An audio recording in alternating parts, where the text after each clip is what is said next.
Hello. Welcome to the Free Bin, Toledo, Oregon Public Library's podcast. I'm Harrison. I'm Sophia. I'm Cindy.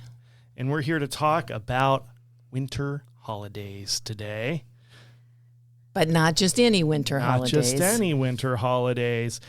Winter holidays you may not have heard of, and also celebrations relating to holidays you may have heard of that you may not have heard about these particular ways of celebrating.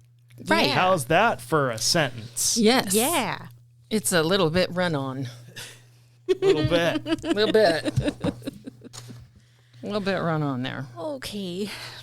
But before we do that, We have breaking news. Okay, are you ready? Ready. So for this month, we got a couple of really exciting things coming up in the weeks ahead. November 18th is our Knit and Stitch from 12 to 2 p.m. Come bring any craft project and have some fun.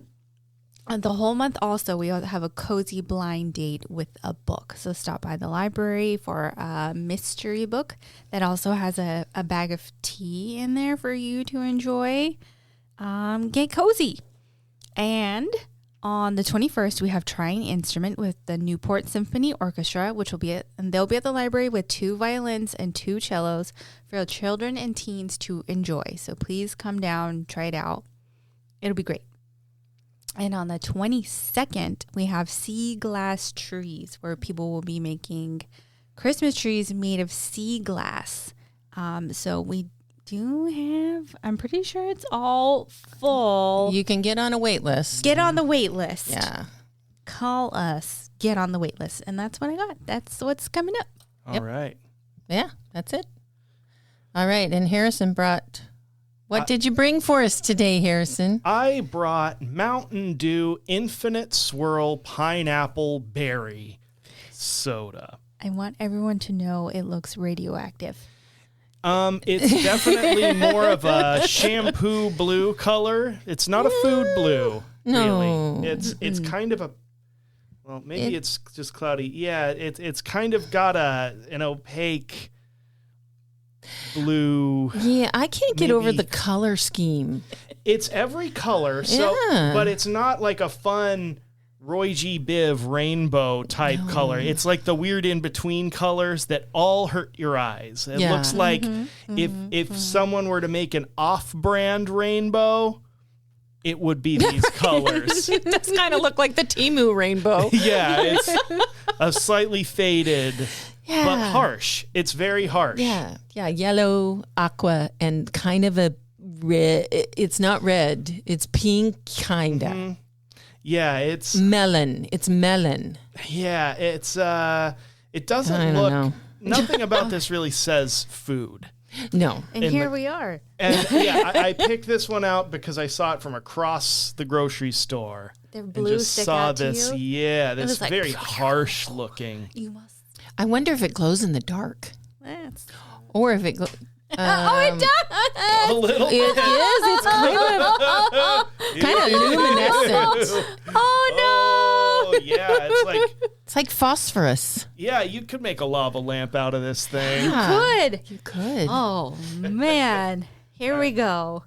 And it got dropped in the back, so it's gonna maybe So hold it away from the pretty soundboard. good. Oh, there we go. All right. Ooh, I smell it already.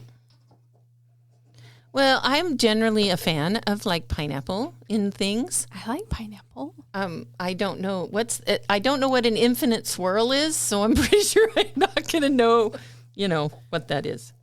I smell it. Ooh, it Oh. smells pineapple-y. It does. I mean, it's smells not a like- bad smell. It smells kind of like the pineapple air freshener you can get for your car. Yeah, it's got kind of a cotton candy, sort of a Yeah. bubble gum vibe underneath. A little bit, all yeah. Of that. Yeah. All right, are we ready? Ready to see what happens? Okay. Okay. 3, 2, 1. Oh. I don't no. taste pineapple. I smell pineapple, but I don't taste it. And it's got an aftertaste. It's got a tongue coating. Yeah. Really sweet. Does it have like coconut in it or something? Yeah, let me see. Definitely smells better than it tastes because it's got a bitter kind of taste to it. It does not specify. 76 grams of sugar in this thing. Wow. I'm going to say this is the kind of flavor that Faygo does better. Oh, yeah. I think. Yeah. I think if Faygo did this... Yeah, it might be like our Faygo firework one. Yeah. Oh, Faygo? Yeah. I know I'm shaking my head because it doesn't taste good. Yeah, the Faygo cotton candy, I think if you mixed... Okay, maybe don't do this, but maybe do. If you mix the Faygo firework with the Faygo cotton candy and you put them together, I think you might have a better version of what we're experiencing right now. Oh, which It's is not just good. so sweet. So sweet. It's almost so sweet it's bitter. It coats your tongue in your mouth, and there's like a really sweet aftertaste. Yeah, the colors on the bottle are warning colors. Yeah. It tastes just like the bottle looks. Pretty much. So that's set aside, and I'll drink my Diet Pepsi. Thank you very much. It tastes radioactive. So and it glows in the dark. So what's Mountain Dew doing over there? The dew. They're doing the dew. All right, Cindy, what are we talking about today? So today, as we head into the holiday season, we just finished Veterans Day. Thanksgiving's coming up in a couple weeks. Then we've got all the, Christmas and Hanukkah and Kwanzaa and New Year's. And we're just going to take a moment to talk about some of the more obscure and maybe not less celebrated, but less known holidays that might spark something in you and your family to celebrate these. So I went through and I visited a lot of websites, and there are a lot of websites that give you lots of things that you can do. And I have a couple of those that you can go to that Harrison will put in the notes. But I just wanted to go through a couple kind of weird ones that you might not think to celebrate, but to me could make kind of a logical sense. And then one that I just laughed so hard, I just couldn't stop. I couldn't. You'll know why. Anyway, so November 15th, which is coming up, right? Like soon? Tomorrow? Ooh, just in time. November 15th is Clean Out Your Refrigerator Day. Ooh, what a good So reminder. see, that makes a little sense, That's great. I would hate to see somebody only clean out their refrigerator once a year. However, there are rumors that this started from the Whirlpool home appliance store to promote their products, but that's unsubstantiated, so don't quote me on that. I think they would buy a new refrigerator. Right? Replace your old one. Yeah, but it's probably more likely that it was created to just clear the refrigerator out before Thanksgiving. Oh, yeah. So, and then another obscure one that I found, and then we'll go to my weird one. I have a bunch of really obscure ones that I think are pretty funny. But May 9th is Lost Sock Memorial Day. I have so many. Has one of your socks ever gone missing? Yes. Maybe it got eaten by the washing machine, and maybe it simply disappeared. But this holiday was created to remember all those lost socks and find creative ways to use the single sock in your sock drawer. How to celebrate? Take a moment of silence for all the lonely socks without a partner. Oh, no. And here's a fun fact for you that I did not know, is that the Egyptians are credited with knitted socks. What? Around 300 to 500 AD, and those socks had split toes so they could be worn with sandals. Oh, yeah. Yeah. Hey. So there you go. Socks and sandals. Socks Not and sandals. only a Pacific Northwest thing. Right. Now we know. That came from the Egyptians. Mm-hmm. So apparently every once in a while they didn't want sand in their toes, so they wore their socks. Makes sense to me. So the one that I came up with that it just kind of led us down this huge rabbit trail into the Wonderland rabbit hole because it got weirder as it went, is a day celebrated on December 8th in Catalonia. And it's called the Tio de Nadal, which I'm probably pronouncing wrong and I apologize, which translates roughly to Christmas log, okay? So the hollowed out log, they hollow out a log and then they give it a little face and legs and a little red hat. And starting December 8th, the families feed the log every night by filling it with presents and candy. They also put a blanket over the log to keep it warm. And on Christmas Eve, the log is placed in the unlit fireplace, and members of the family take turns bashing it with a stick, commanding it to defecate out the presents and candy while singing traditional songs. After the beating, the family members reach below the log's blanket to retrieve the gifts. What? It's called the pooping log. What? Yes, it's it's not the only one. What? Unfortunately, there's so many traditions, but this just made me laugh because there's a little song that goes with it. There's a whole traditional thing, and so I thought, well, okay, if it's happening in Catalonia, and because it kind of reminds me of a tradition that I had in my family for a long time. We would get a piñata at Christmas time. And so it kind of reminded me of that. And that made me think, well, maybe there's more like this. So I started doing a little more research and I found one. There's a similar tradition in Denmark, and I can't pronounce it. Slokatnatuden, I think. But it's translated, hit the cat out of the barrel, in which a wooden barrel is struck to release candy. In Italy, it has the same game similar to the piñata called a pentolaccia, used to be celebrated on the first Sunday of Lent. There's also in Asia, there's another one where they fill clay pots with buttermilk, money, or treats and are hung in public squares and on streets at a height, implicitly challenging youngsters to break them. Teams put in a great planning skill and effort to form human pyramids, each higher than the other, in an attempt to break the pot and claim the prize. In South Indian villages, festivals feature a competition called Uri Adithal, pot breaking with a blindfold, which closely resembles the piñata event. And in Japan, a similar game called Sukawari is played where a watermelon shell is used. The Philippines also has a piñata-based game called Hampas Palayak or Pakpak Palayak, hit the pot, which is played during Filipino fiestas and traditional parties like birthdays. Unlike papier-mâché, the clay pot is filled with treats and or prizes.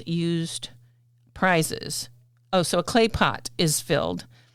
Historians state that the piñata was brought by Spanish colonizers when the Philippines was a colony of Spain. I was going to ask if this is a remnant of colonizing. Mm-hmm. Like the Philippines, Vietnamese traditional custom also features the game. And it's all like pots or... Now, of course, we do all kinds of different things for piñatas, but mostly I remember making them out of papier-mâché, but I just thought it was an interesting thing that some of these traditions require hitting something. I think it makes sense that every place has a version of this because kids love to hit stuff with sticks and they love snacks. Right. And I think it's one of these things. It makes some sense. Yeah, like making earthenware pottery or a bow and arrow that every human civilization will just discover that, you know what? If we want the kids to stop hitting like the house, each other, have them hit this jar full of nuts and sugar. Yeah. Like I'm trying to trace all these things because there are so many interconnected things that are predate, Christmas being celebrated in the area, but are Christmas traditions like in Europe. Mm-hmm. Oh, like pagan traditions? Yeah, like Germanic traditions and, thinking about how similar the Tio de Nadal is a log. Mm-hmm. And in other parts of Europe, you have the Yule log, you have the Christmas tree, and those things spread around, and there's variation there. So it's part of that broader European wintertime log thing, plus the hitting and the pooping, and I'm not sure where that exactly fits in. I don't know. But it's like, it's a reminder that cultures are older and bigger than the national boundaries that divide. Oh, up yeah. the world. Yeah. And so from Spain to Scandinavia to all points in between and afar, people are spreading this stuff around. It's just interesting to see like how it manifests. And Catalonia has another, maybe not really related, Christmas poop tradition that I enjoy. I'm ready. So in Catalonia, there's a figurine called El Caganer. And El Caganer is a little dude who's pooping on the ground. And you put El Caganer in your nativity scene. Traditionally, this goes back to at least like the 18th century, I think maybe before. And there's some dispute about why you put the little pooping guy in the nativity scene. Well done. And I think part of it is just that it's funny because a guy pooping is funny. Yeah. And there's speculation about it having some kind of like symbolic significance about like fertilizing the earth and stuff. But that sounds to me a little bit, I don't know, a little bit explain away than explanatory. What makes sense to me is, if you're familiar with Mikhail Bakhtin's concept of the carnivalesque. It's a literary mode. It's a manner of expression that kind of celebrates and levels humanity. In times of like ritual and celebration, when social boundaries and hierarchies kind of break down. You have a parade where, people are maybe taking their clothes off for beads or whatever and doing various things that kind of remind us all of the fact that we are human, and from the poorest of the poor to the richest of the rich, we're born, we pee, we poop, we make babies, and we die, usually in roughly that order. Okay. Right? That there's this Typically. that the body is kind of celebrated in all of its flaws and all of those things that unite us, right? All the things we put on kind of separate us, divide us into higher and lower, but if we strip all that away, we are all the same and we are all together. That's kind of the idea. Oh, okay. I took the long way to get there, but this is the kind of thing that we're doing. Yeah, when you have the memento mori, right, in art, you have the little specter of death who's there watching over the party, that we're all going to die. And but the idea is it makes sense in a nativity scene in that context because it's a reminder of what's happening there. Right? If you look at the nativity story, a lot of the iconography there has been very formalized, because it has obviously huge religious significance. It has huge symbolic significance. But it's easy when something gets so formalized to lose sight of the fact that much of the power, much of the sacred meaning of that moment is that it is a human moment. It is a couple who have had to deliver their child in a manger, a trough for feeding animals, and that this child was Jesus Christ and is, the Messiah in the Christian religion.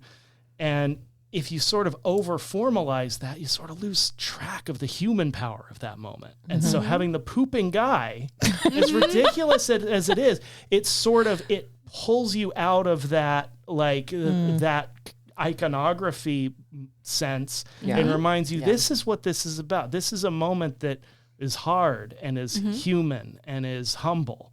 And that's where the power of that partially draws from. So that's why I think the pooping guy is there in the nativity scene. And you can get all kinds. You can get Now, of course, there's a whole industry of Caganers, just like any other Christmas ornament. You can get a pooping Spider-Man. You can get every pooping politician you can imagine in Europe or the United States or Asia, anywhere, every celebrity. You can get any Caganer you want. And you will. Yeah, that's an interesting thing.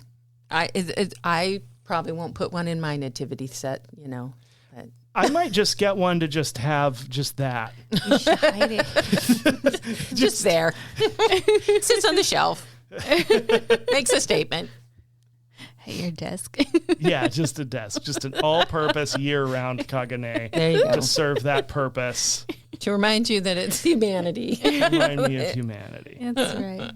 It's great. Okay.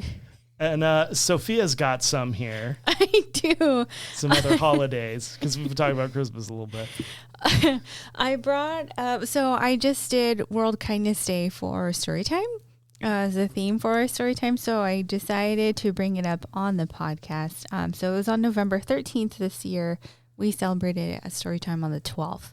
But I just want to give a shout out to my cute little ideas. Sometimes we colored kindness cupcakes and then we sprinkled kindness sprinkles on top. And we learned all about kindness and kind things you can do for each other. So anyway, World Kindness Day is an international day of awareness that highlights and encourages people to do simple acts of kindness that positively impact people and communities. Apparently, it started in the 90s with the World Kindness Movement, which I did not realize. I've never heard of the World Kindness Movement. The more you know. So you can celebrate by doing a lot of really cool things by helping someone else. So, yeah. Mm-hmm. Mm-hmm. Cool. It's interesting that we made a World Day because it's like when your kids say, it's Mother's Day or it's Father's Day, and then there's Parents' Day and Grandparents' Day, and why isn't there a Kids' Day? Well, because every day is Kids' Day. And I kind of want to go, well, every day should be Kindness Day. Yeah. Every day should be World Kindness Day. Yeah, fools. But I understand that sometimes we need to be reminded that take a day to set it aside and do the pay it forward or do something kind for somebody just because you can.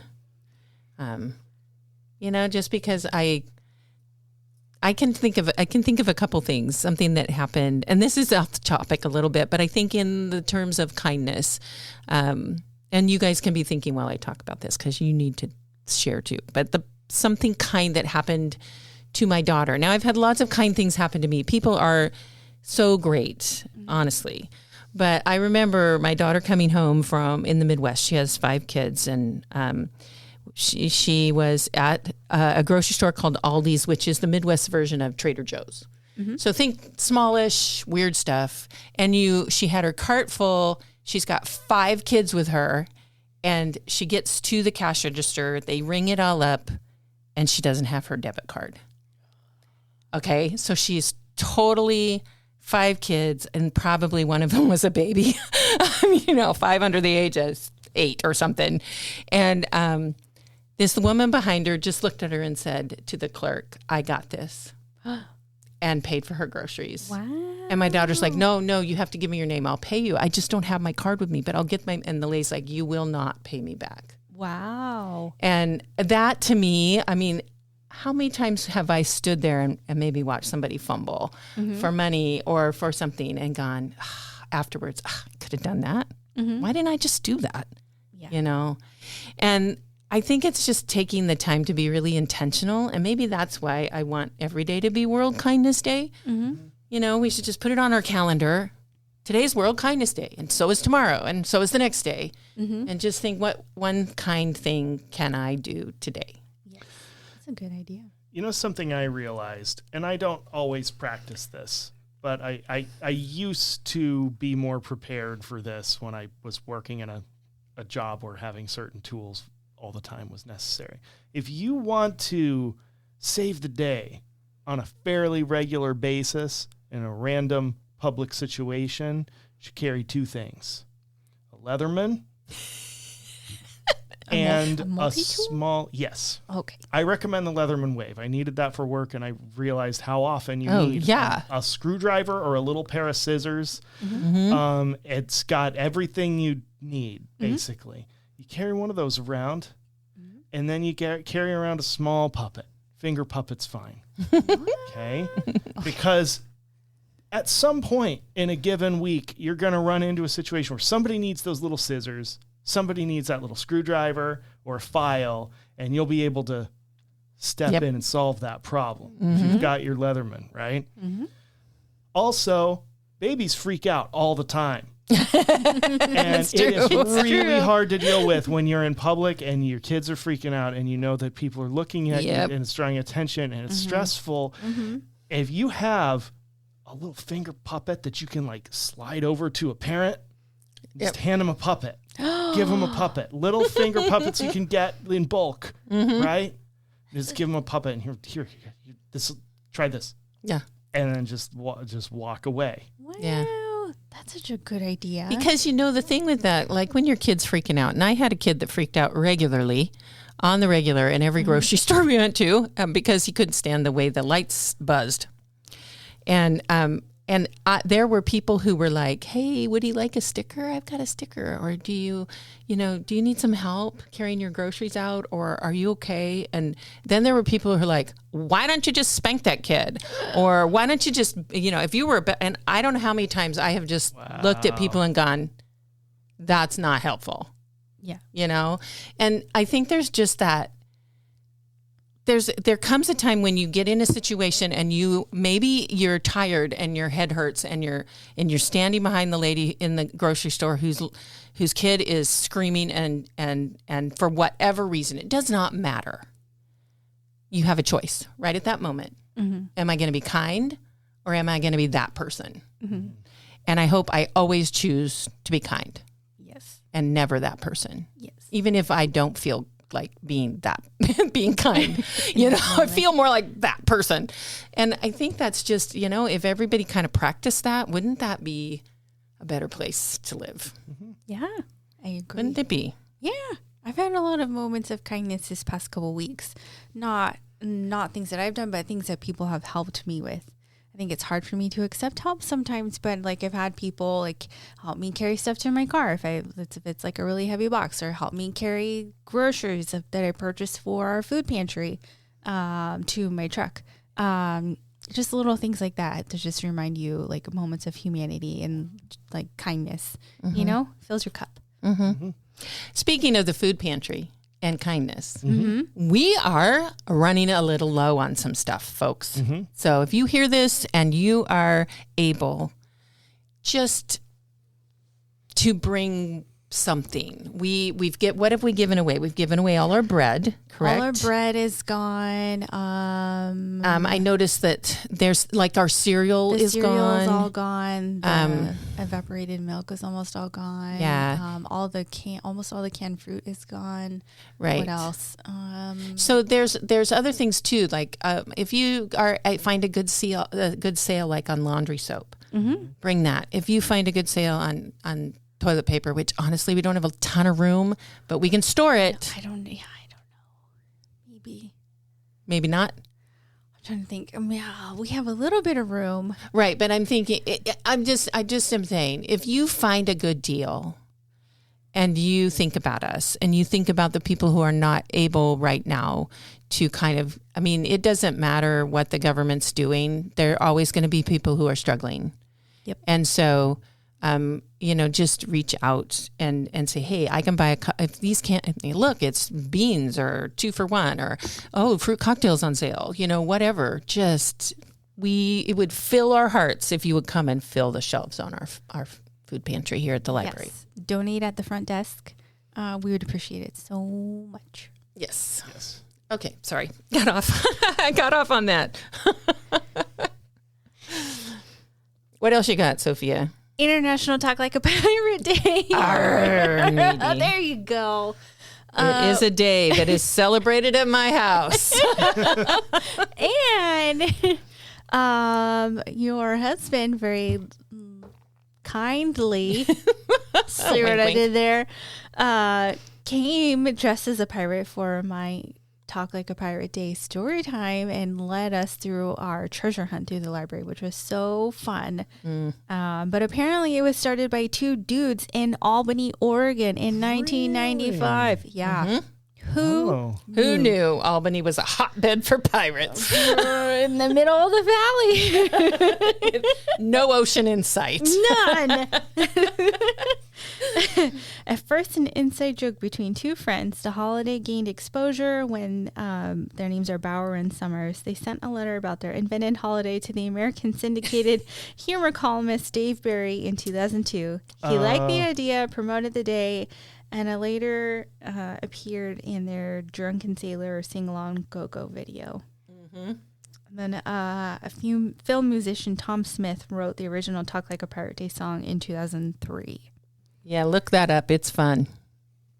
So here we are. Now we have Talk Like a Pirate Day, and we get to do cool stuff. Yeah, and at our house, I am not that good at talking like a pirate. It's like forget, But they're also on Facebook. You used to be able to turn your Facebook page, everything you wrote on it, into pirate talk. What? On Talk Like a Pirate Day. It would be like you could go to the languages and pirate was on there. That's amazing. I know. It might still be.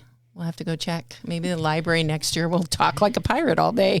Yeah. And it always Facebook. makes me think of historic, obviously, pirates can talk like anything because people do piracy everywhere in the world. That's true. throughout history. But the pirate, like the Anglophone pirate accent being that is sort of Cornish accent that is popularized in all the movies.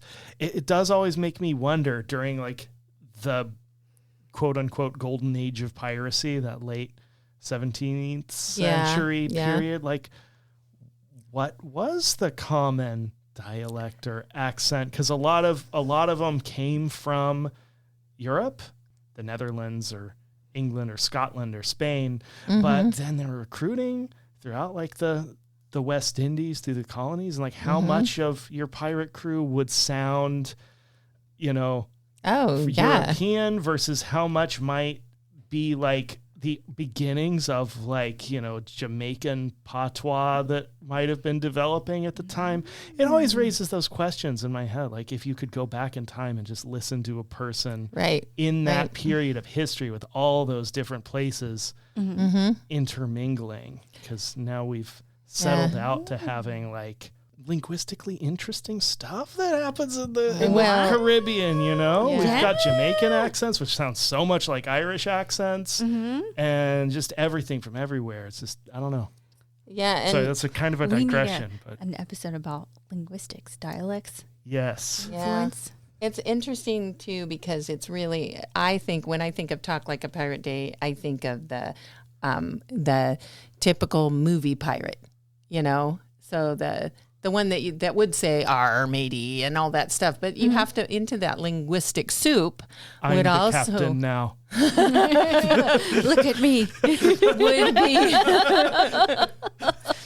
into that linguistic soup would also fall the language of sailors, because boats have a certain language, and so you would end up with some interesting terms, which is an interesting thought.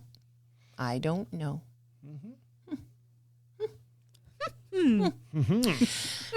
Anyway, do you have another one or? Nope, that was okay. Well, we can actually. I have an honorable mention. Not too much detail because the origins are unknown. But November 26th is National Cake Day, which we're also celebrating at story time with Play-Doh. Yes. Nice. National Cake Day. It's going to be great. Yeah. That's fun. Well, I looked on a website and found some interesting days that we could wrap this up with. If you're done, Harrison, are you done, or do you want to talk about one more? Your animal Oh, I have one more, but I can wait until you go through. No, I think this is a kind of a good way to wrap it up. So I want to talk about the Gävlebocken from Gävlebocken. Sweden. I hope I'm pronouncing that right.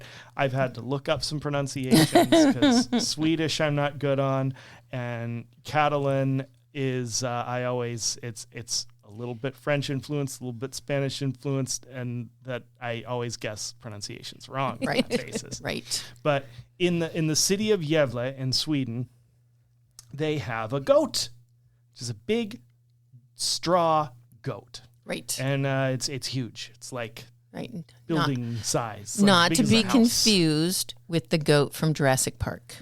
No. Yeah. Where's the goat? Where's that? Although something does happen to this goat. Yes. Also. This one's big, though. this also relates back into some of the, kind of Germanic or broadly European traditions we've been talking about. Yes. With Tio de Nadal in Catalonia, and the Yule log, the Christmas tree, because the log, the Catalonia log, is a little guy. He's got little legs, little eyes. It's a little log person. Right. This relates because the Yule goat traditionally is a little straw goat ornament with a red bow around its neck.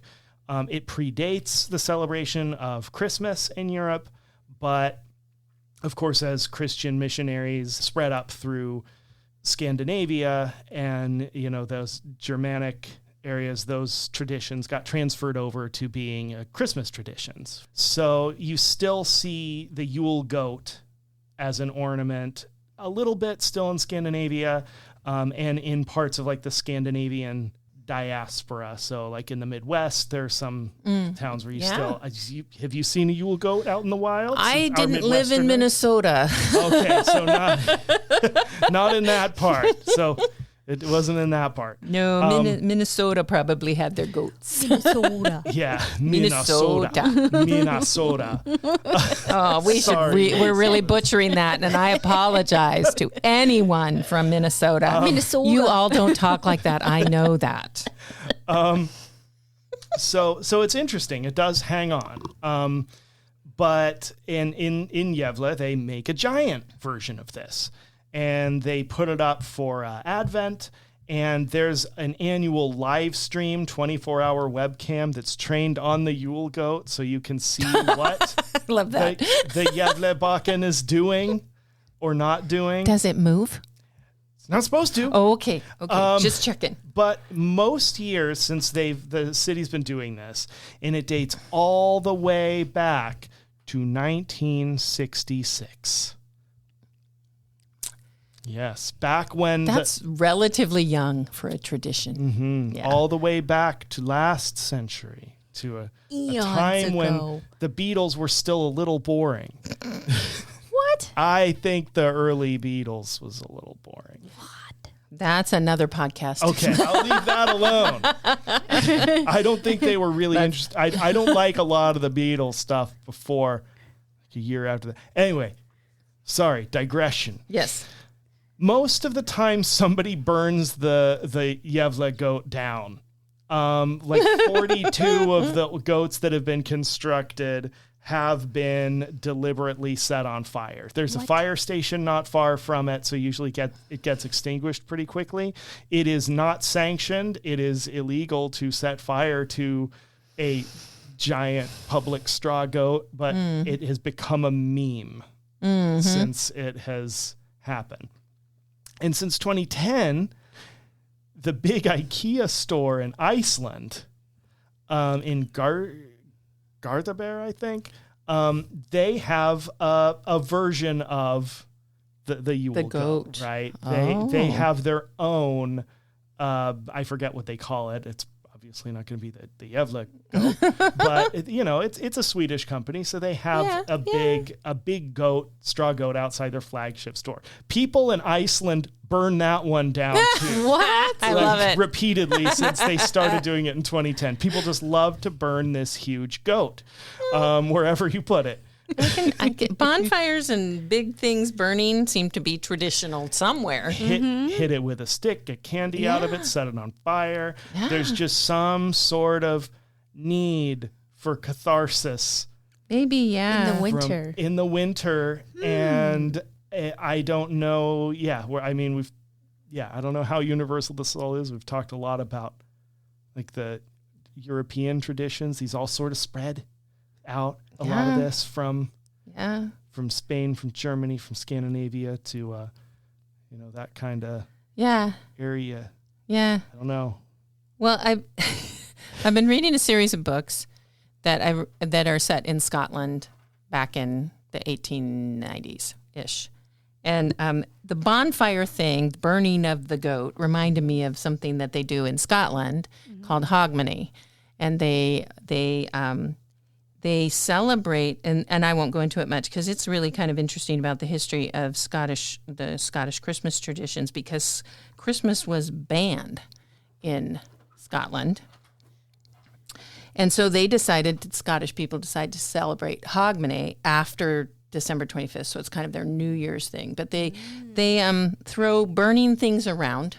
What? And they have a huge bonfire, and they celebrate with poetry and singing and drunkenness, basically. And it's like this, they have a huge bonfire, but then they also, they do, they carry a burning barrel down a street, which sounds dangerous. I was going to say, all this sounds really super safe. But, but the idea is that Scotland in the winter is dark, and it's kind of this tradition of lighting up the night and signifying the new year. And it's kind of a cool tradition. But anyway, and that just came up on my... And then, of course, you have Guy Fawkes Day. Yeah. In the UK, which completely different rationale, and yet somehow find a reason burned. to set things on fire. What's that day? Guy Fawkes, it's a kind of an Independence Day, right? No, it's... I can't remember. Remember the 5th of November, the gunpowder treason and plot. So there was a plot against the crown back in... Right, that's right. And it was 1605. Guy Fawkes was one of the conspirators who was caught. It was a gunpowder plot to blow up Parliament, and he was apprehended and brutally executed. And now every year there's a big celebration where they burn Guy Fawkes in effigy and have big bonfires. Yeah. And I just think it's interesting that, the same thing is done, but you can there's a different kind of excuse to set things on fire. Yeah. But people just love to set things on fire in the middle of winter. I guess you've already usually got a fire going, so might as well just... might as well. What's one more thing? Why not this straw man over here? Let's set him on fire, too. Yeah, straw man. Okay.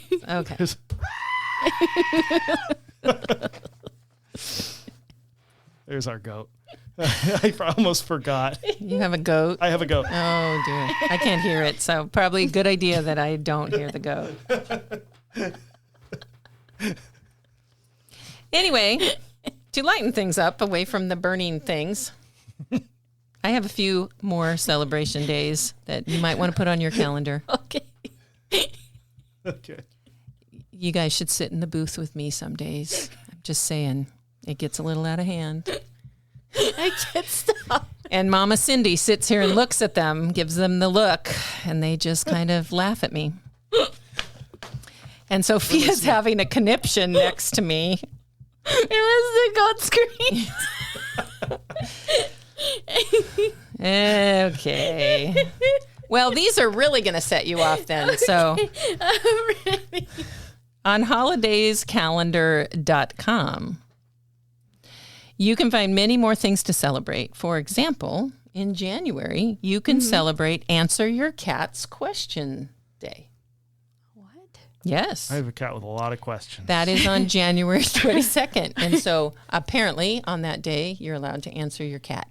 Oh. If you understand your cat, that's a whole different story. Maybe you don't need a special day. Maybe you just answer your cat anyway.